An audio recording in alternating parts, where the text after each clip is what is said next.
Hello everyone! When the days are cold and the nights are long, it's the season to get closer to your loved ones, or your favorite video games. I figured, why not add to the feels and make a list of the top 10 saddest moments in Warcraft. You all helped me get inspired on Twitter, making a pool of options so vast that it was actually really difficult to just pick 10. But here we go. Starting off the list, we have Runas the Shamed falling to his addiction to the Nightwell. Over 10,000 years ago, the Nightborn made the decision to shield their city from the threat of the Burning Legion. For millennia, they were cut off from the outside world, building a dependence on their source of power, namely the Nightwell. It sustained them, transformed their bodies, empowered them. But this dependence, it also came with huge negative effects. When Gul'dan and the Legion showed up for a second time, they offered the Nightborn a choice. They could either lower their shield and ally themselves with the Legion, or they could resist and the Legion would lay waste to their entire civilization. Their queen Elisande saw no other option but to ally herself with the Legion, which some amongst the people they did not agree with. A rebellion was quickly snuffed out, banishing those who dared to speak out, which cut them off from their source of power, and began the process of losing themselves. We find Runas the Shamed in Azsuna, feeding with his kin on the whelplings of the Blue Dragonflight. Were asked by Stelegosa to go and slay him before he does any more damage to their brood. Here we see him in the first stage, a Nightfallen desperately trying to find his next fix, his next source of magic to feed upon. Runas, son of Andariel, is trying very hard to hold on to who he once was. He even offers to help us fight against his former friends and family that are now draining the ley lines over at Zarknar and are causing quite a bit of trouble for the Blues. Despite their best efforts though, the Nightfallen and the Withered, they're just too many to handle. They make an all-out assault on Senegos. Now Runas, he tries to warn us about this, but the hunger assaulting his mind, it's simply too much. Do let me know if you find more. This hunger is consuming my very mind. It is taking every ounce of my energy to just... Can you hear me, my friend? I cannot see you anymore. I think perhaps it is time to say goodbye then. Thank you, my friend, for letting my last few hours mean something. And so, Runas the Shamed fully devolves into a Withered, losing who he was forever. The inner workings of the mind of a Withered, they're terrifying to behold, but this would not be the fate for his entire race. Some of the Nightborn would rise up against their queen and find a way to the fruit of the Arkandor, saving themselves from their addiction to the Nightwell, but not without great sacrifice. Sacrifice like Arluin, who gave his own life so that his sister and his people, they might have a chance at a future. But none will forget the final moments of Runas the Shamed. At least we could make them mean something.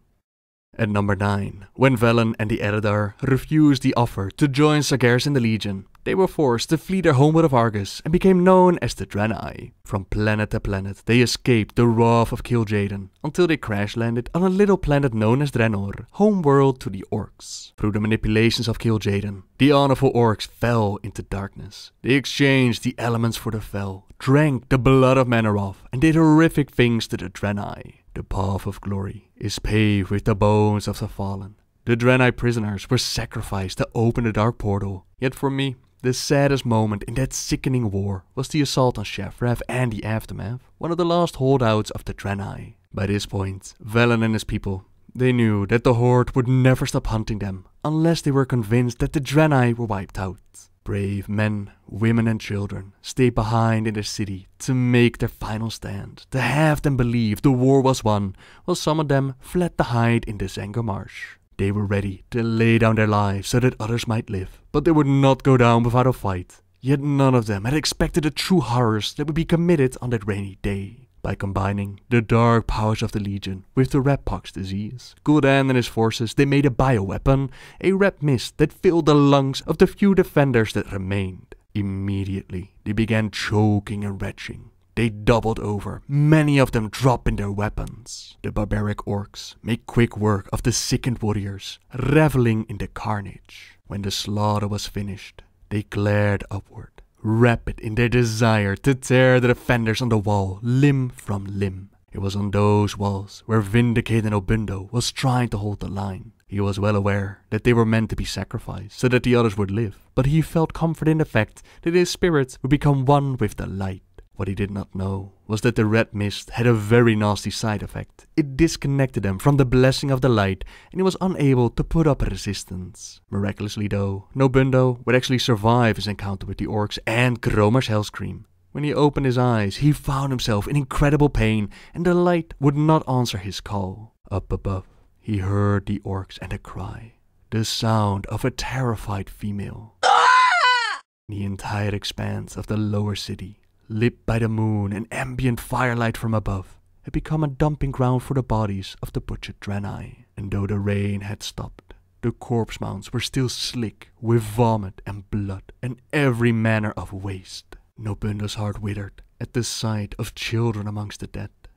Despite their youth, many of them had bravely volunteered to stay with their parents, who knew all too well that the orcs would be suspicious of a Draenei city where no children dwelt and would hunt the last of their kind to extinction. Still, a part of Nobundo hoped and prayed with all his might that the remaining children could be defended, that they would stay safe in the hiding places that had hastily been dug into the mountains. A foolish hope, he understood, but one he had clung to nonetheless. Could anything be more senseless than killing children?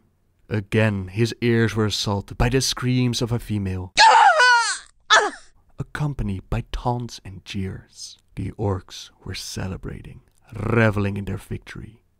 Looking up, he pinpointed the source of the noise. High above, jutting out from the cliffs of the barrier hills, the Draenei had built Aldo Rise. There, the orcs were torturing some poor female Draenei. Now Nobundo understood that he alone, with a broken leg against hundreds, he couldn't do anything for her, or the one that came after that, or the one after that. He fled the city and be haunted by this experience for many, many years. The light would not return to him. Those like him that had also survived the red mist devolved like him into the broken, or in some cases even the lost ones. Like Runas, they would lose themselves, sometimes even kill themselves, be looked down upon by their own kind, until Nobundo found his way to shamanism, but that's a different story. The extermination of the Draenei and the horrific, tragic events with the Horde of Kil'jaeden, they definitely deserve their spot on this list. The orcs would eventually step through the dark portal and invade Azeroth twice, but both times the Alliance defeated them. Those that surrendered were placed within internment camps, where the guards were sometimes so cruel, like beating and pissing on them, that death perhaps would have been the kinder option. But amongst the prisoners was the son of Durotan and Draka. He was raised as a slave gladiator by Blackmoor, with the intent of eventually leading his orc people for his human master. But for all, he would rise up against his bonds of enslavement and reform the Horde. Though their history had been marked in darkness by the manipulations of outside sources, by wrong choices and good people staying silent, for all, he had a different vision for the Horde.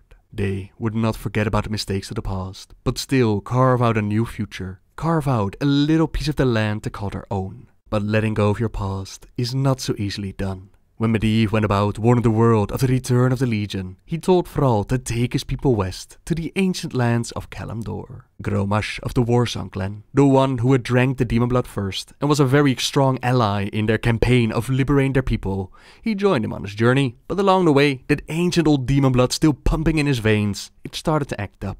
Thrall had no other choice but to send Grom on the task of gathering lumber in the forest of Ashenvale, sacred trees under the protection of the Night Elves and the wild god Cenarius. A great foe for Grom to unleash his bloodlust upon, but what he didn't know was that there was once again outside sources manipulating events. Manoroth had been summoned to the world and he had noticed his former slaves. By leaving behind his blood, he lured Grom to drink once more. Despite being warned, despite knowing the consequences, Grom and his forces, they embraced the demon blood once again, which did earn them a victory against Cenarius, but also found themselves once again under the control of the demons. No! We are free! Stupid, pitiful creature. I am the rage in your heart. I am the fury of your thoughts. I alone empowered you to bring chaos to this world, and by the endless void you shall. Thankfully, Thrall, Jane and others, they were there to confront and save him. Ah, Thrall. You always believed that the demons corrupted our race, but that's only half true. We gave ourselves up willingly on Draenor. The other chieftains and I, we drank Manaroth's blood, Thrall. We brought this curse upon ourselves. You did this to our people knowingly? Nga! Dabu.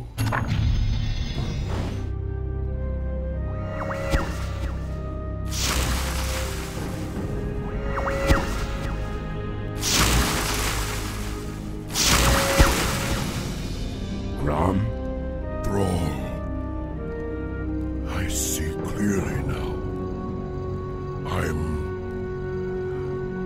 sorry. I am so sorry. To hell with your apologies! Right now, I need you to help me save our people. Manaroth. We must face Manaroth in the canyon. Then let's go. I don't want to keep the bastard waiting.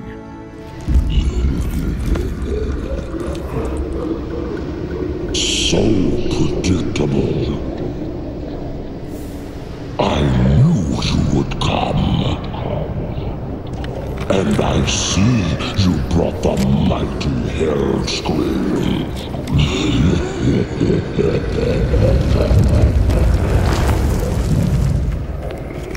His blood is mine, as is your whole misbegotten race.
The blood haze has lifted. The demon's fire has burnt out in my veins.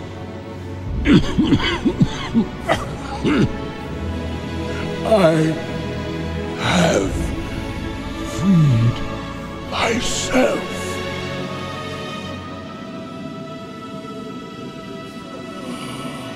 No, old friend. You freed us all.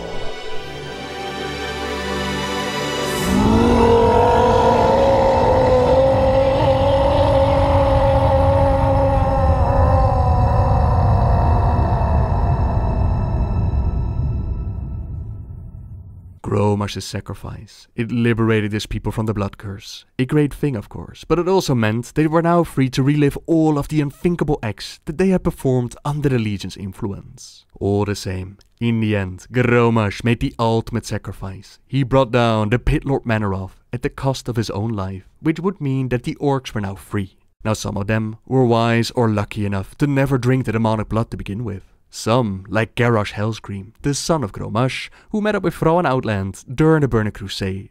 Back then, he was still living in the shadow of his father. He was fully aware of the horrible choices Gromash had made. He had been the first to drink, and the effects of the demons on their race, they were clear for everyone to see. But when Thrall told him the rest of their story, their encounter with Manoroth, the liberation of their people, a small seed of pride started to grow within Garrosh. He was a Hellscream, and he decided to join the War Chief of the Horde on Azeroth. Time passed on, and eventually, Garrosh himself became War Chief of the Horde, not agreeing with Thrall's visions. In his mind, the Horde should not have to beg or plead with the Alliance to get what they wanted, what they needed. In his mind, they should conquer and dominate. Eventually, the War Chief pushed forward with his plans, and he set his eyes on a prime target, Theramore, led by Lady Jaina Proudmoore. Although over the years, she had worked very hard on negotiating peace between the Alliance and the Horde, and even helped with saving his father's soul, it was undeniably a prime target to take out to cut off the Alliance entry into their lands. The Horde forces gather for battle, while in Theramore we read about Jaina taking on a new apprentice. At the request of Ronin, Kindy Sparkshine was the best that the Kirator had to offer. It would be quite a challenge, even for someone like Jaina. Although she was merely 22, no more than a teenager for her kind, she quickly proved to be an excellent apprentice. Perky, hard-working, and inquisitive of nature, Christy Gul'dan has a knack of creating characters that quickly pull at your heartstrings. But of course, with the Horde on the rise and on the march of Theramore, this one, as so many others, would not make it out of Theramore alive. They were able to repel the first assault. In combat, Garrosh was forced to call the retreat, and Proudmoore, she thought they had won. But Garrosh was a very smart tactician, and the attack by the Horde forces, it was merely there to draw out as many of the Alliance forces as they could. Up above, the stolen focusing iris, now turned into a mana bomb, it drifted towards Theramore. Ronin quickly pushed Jaina through a portal to save her life, while drawing the bomb onto him and the protective magics around the keep. Those inside were utterly decimated, but at least the explosion, it was contained in such a way that those outside of Theramore, they were spared the same fate. When Jaina woke up, she returned to Theramore to witness it with her own eyes, to see if there were any survivors. The shape looked like a child at first, which was what drew Jaina's eye. The children had all been evacuated safely. Who? And then she knew. Jaina stood, barely breathing, wanted to look away but unable to.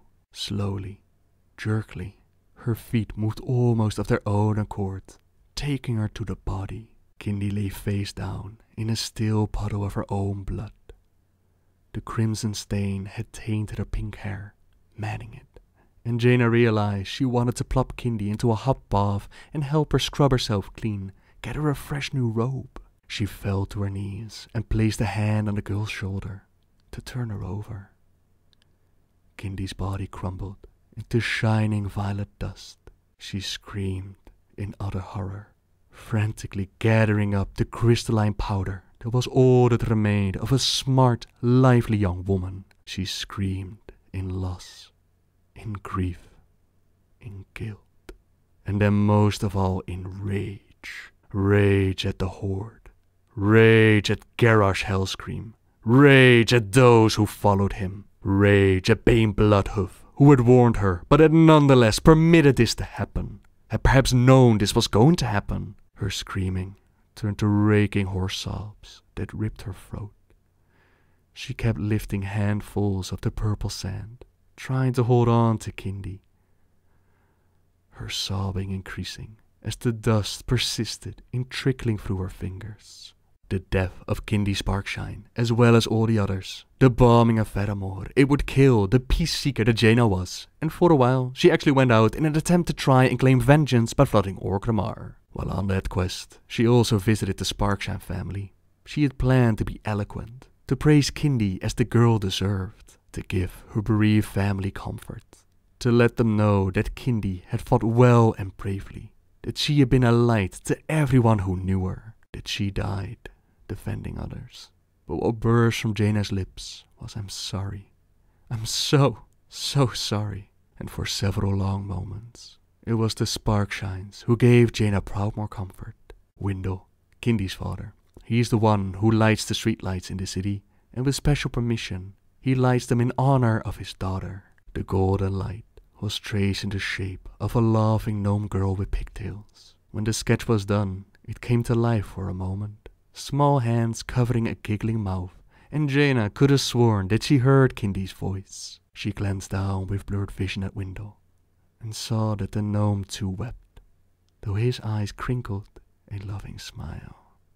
Garrus' assault upon Fedamore, the faction war between the Alliance and the Horde, that would eventually make its way to a land previously covered by mist, the land of Pandaria. Alliance and Horde forces were sent out by Varian and Garrosh, but in the Krezrang wilds, we find a group of Tauren who were actually following the orders of their chieftain Bane Bloodhoof. The Tauren of Thunderbluff had dreams of a valley, golden with blossoms, filled with the hope of peace. So it was that they sailed into uncharted waters in search of this mysterious place, but while traveling, a storm caught them, destroying several of their ships. But with the guidance of Lisa, Sunwalker Desko's pregnant wife, her visions allowed them to find a way safely to the land of Pandaria, landing on the shores of Krezrang wilds. It is there where the Horde troops meet up with them, and the Tauren are greatly feeling the effects of the Shah, a dark and negative influence on the land, so much so that Lisa has fallen ill. Her brother Chezin was sent out to find help, but he found only Mogu and Death. Now it's adventurers that are backed by Desko to help them out, to help his beloved Lisa, and they do so by gathering waters from the pools of youth.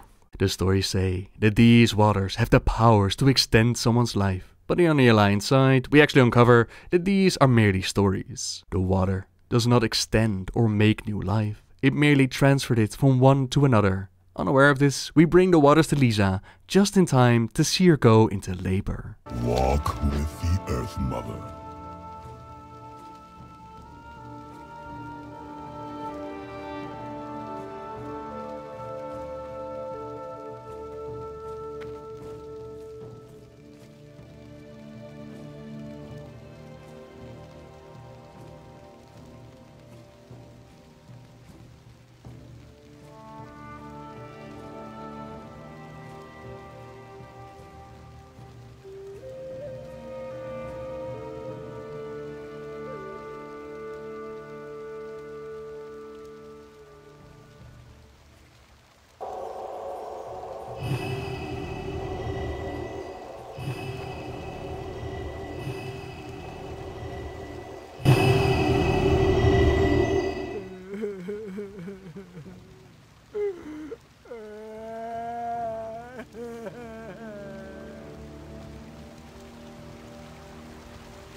It's very possible that the waters from the pools of youth caused Lisa to give up her life for her children. Desko grieves for his beloved, yet he also finds himself alone with the responsibility of taking care of his two newborn sons, temporarily named Redhorn and Cloudhoof. This tragic story would not end with his wife dying in labor. The Golden Lotus of Pandaria, they're looking for a new member, and they have a ritual to decide who is destined to join them. The Red Crane Chi-Ji himself informs them that it was Desko's children who were destined to join them, but he had not expected it to be twins, and they only needed one. Desko would have a choice on who to leave behind, who would be to step up and follow the path that the mother had seen for them in her visions. But Desko could not. He could not say goodbye to one of his children, not after just losing their mother. He refuses to choose at all, and he sets out to leave the Vale to keep his children safe.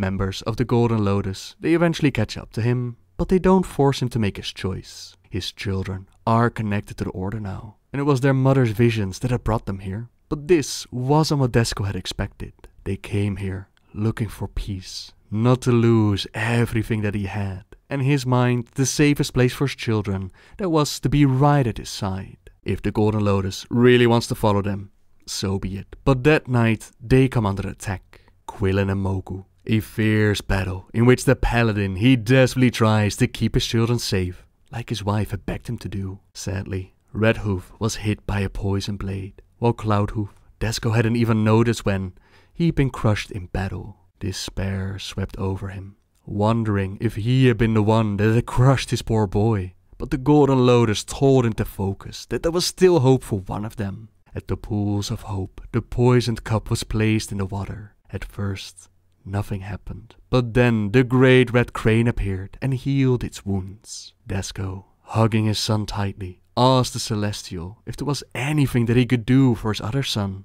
Before he was finished speaking, the red crane had already disappeared. Afterwards, Desko willingly decides to leave his son behind with the Golden Lotus, to no longer run away from their destiny. Redhoof would always be his son, and he could visit him in the Vale, but such a thing was no longer possible for Cloudhoof.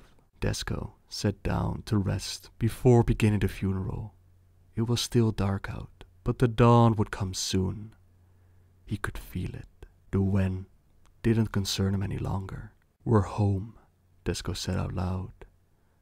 He held Cloudhoof in his lap and stroked the child's mane. He turned to face east, knowing it was only a matter of time before the Genia appeared.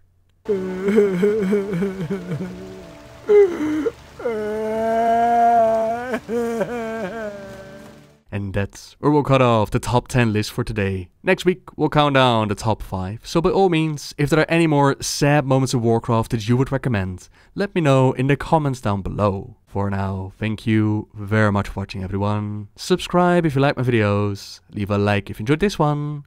And until next time, see ya!